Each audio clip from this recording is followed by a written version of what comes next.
Hey, so let's just get straight into this one. Let's build this sweet LED floating shelf.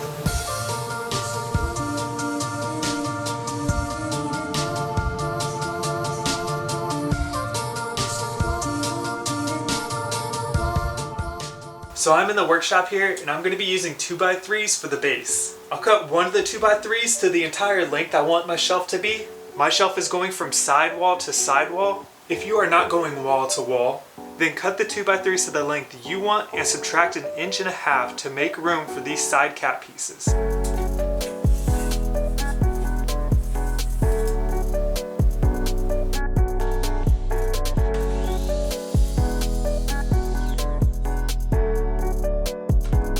Now for the actual width of the shelf, I'm just going to use a 1x8 board, and that just makes it where it's easier to where I don't have to rip anything. To do this, you simply just grab a few of your extra 2x3s. If you need, you can also use 2x4s and just cut them to size. But what you do, so I have a 2x3 here, and I just set it along the long 2x3 along the back. Set this along it, and then I can measure and mark off how long the other 2x3s need to be. So these are all about 5 5/8 inches. I ran out of 2x3, so I'm going to cut 1 inch off of a 2x4 to make it into a 2x3.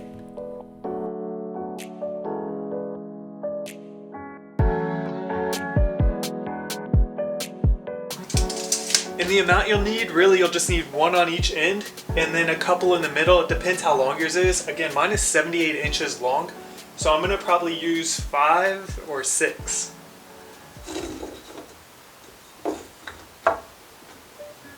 Now I've got these spaced out, I'm going to pre-drill a couple of holes, and I'll end up using these 8x3 inch screws here for wood.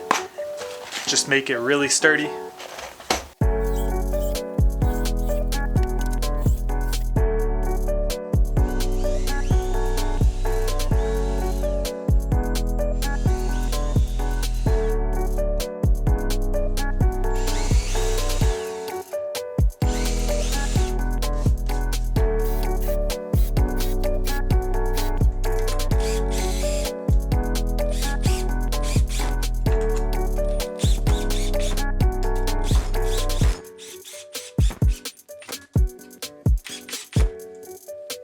So our base now is the length we want it and the width that we want it. And to test this, grab your 1x8. This is just an example piece, a smaller piece. Mine is obviously a lot longer.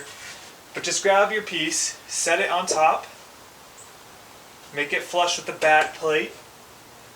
And when you feel over here, you'll notice that these little width pieces are the same exact length. And that means you're good. Let me show you.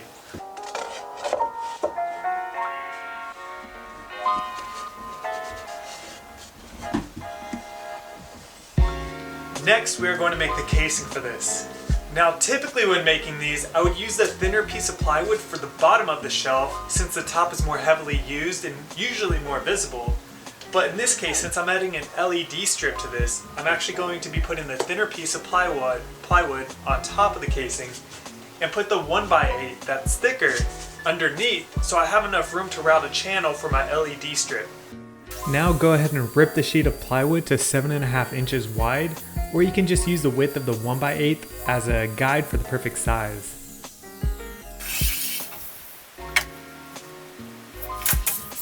Then I'll cut both the plywood and the 1x8 to fit the length of the shelves.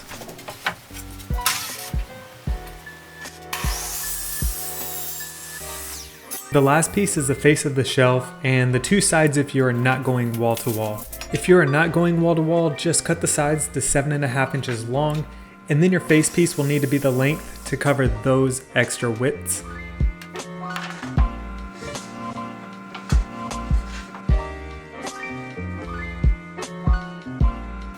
In my case, I just need this to go the same length as my base. You can see right here, it does just that. So now you can kind of see how this is going to be set out. You have the base here, you have the top, which in my case is plywood. You may want your plywood on the bottom. But again, I'm putting LEDs through this thicker board. And here's the face of the board here. So we just cap it off like that once it's stained, and all this will rest flush and be connected. It's gonna look great. So this is where we differentiate ourselves from the other floating shelf videos out there. What you're gonna wanna do is grab your 1x8, I have this test piece here, and what you're gonna do is route out a channel for the LED strip to actually sit in. The strips are only about 3/4 inch wide and about 1/4 inch thick.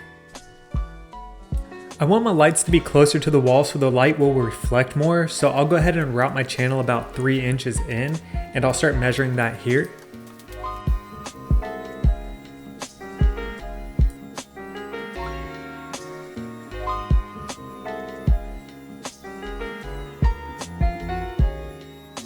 I need to do a second pass with my router to widen the channel, so I'm just going to move my guide board about 1/4 inch in.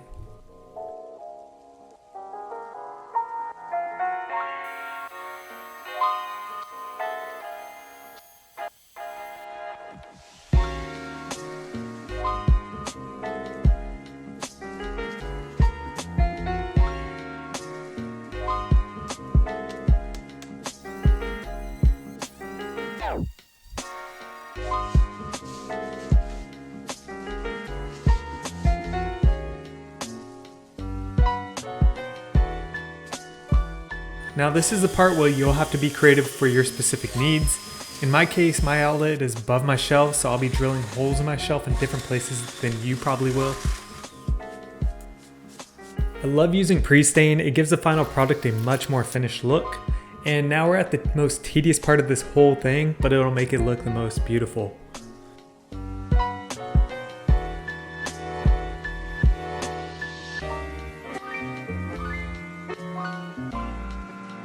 After drying for about 10 to 15 minutes, I'll be using a dark walnut stain to give it a slightly more up-to-date look than my golden oak bathroom shelves.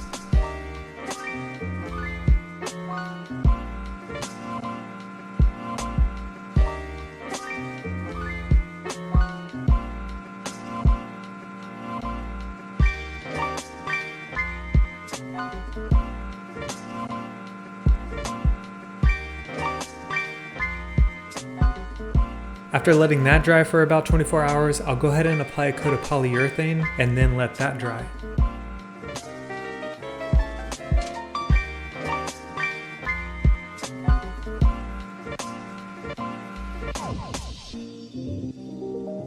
So while you're letting all that stuff dry, you have time to go and get a brand new haircut and start working on some of this other stuff. This is where it becomes a little bit more creative, and you'll have to just determine what works best for you. But this isn't just going to be an LED shelf for me. I'm going to have Ethernet cables and a couple other computer office cables running through this shelf. So I'm just going to mark out where I'm going to cut out some channels so I can run those lines in. And I'm just going to fast frame through this because, again, it doesn't really apply to you. If you're just building an LED floating shelf, you won't need to worry about this.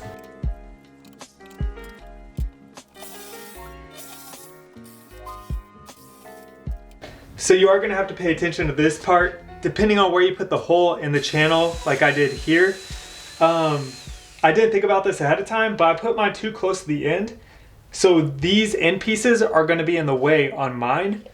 And so I'm just going to have to cut out a little notch on this, and you may have to as well if you followed along. Mine is 1.75 inches away from the back. So I'm just going to measure 1.75 inches, which puts us right here in this corner, which really sucks. But yeah, I'm gonna have to notch that out.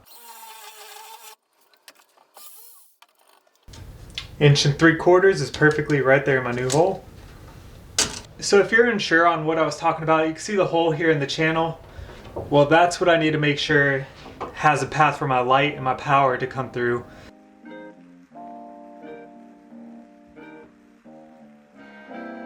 Once all of that is dried, let's go and install it. We're starting with the base and attaching that to the studs in the room.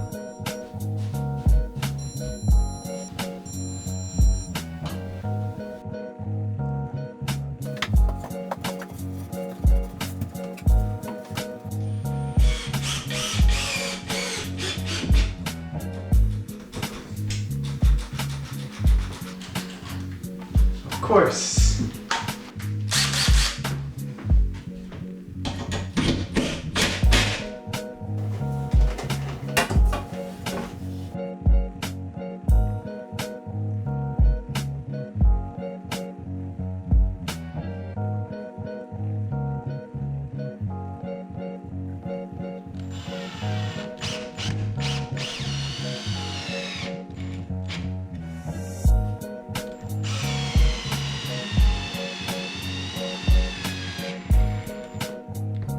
So the LEDs I'm using are Elfland LED strips. This came in a pack of 2, and I've already used one over here in these cabinets. I just took it off. I'm gonna move it over to the garage for my little gym.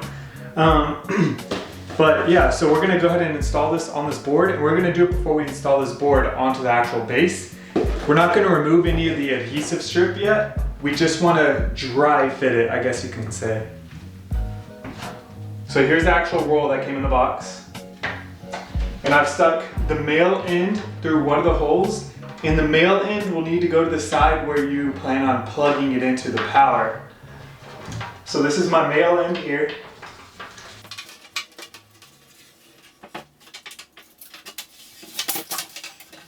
You can see how that fits in that channel just perfectly.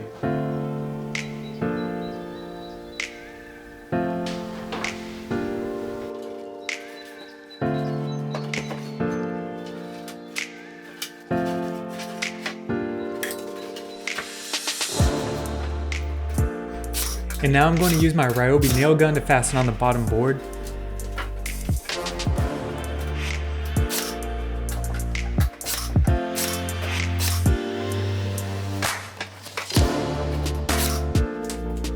Now let's test it. Okay, cool. So now it works, and let's box up the rest of the shelf.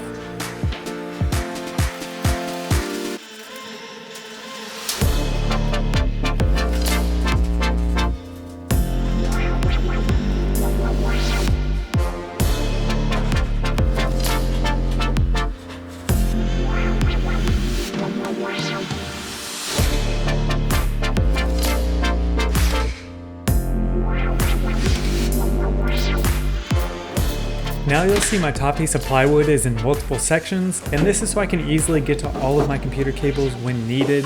Having one solid piece of plywood would obviously look better, but it just wasn't meant for my project. Okay, I'm going to be using a 3 16th inch drill bit to drill a small hole through the face of the shelf.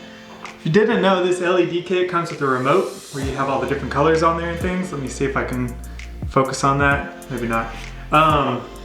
So I'm gonna drill a hole through here because there's a little infrared piece right here. It's nice and black, so it's really hard to see, especially when you have a black wall and darker wood. So I'm just gonna drill a hole, poke that through so I can still use my remote.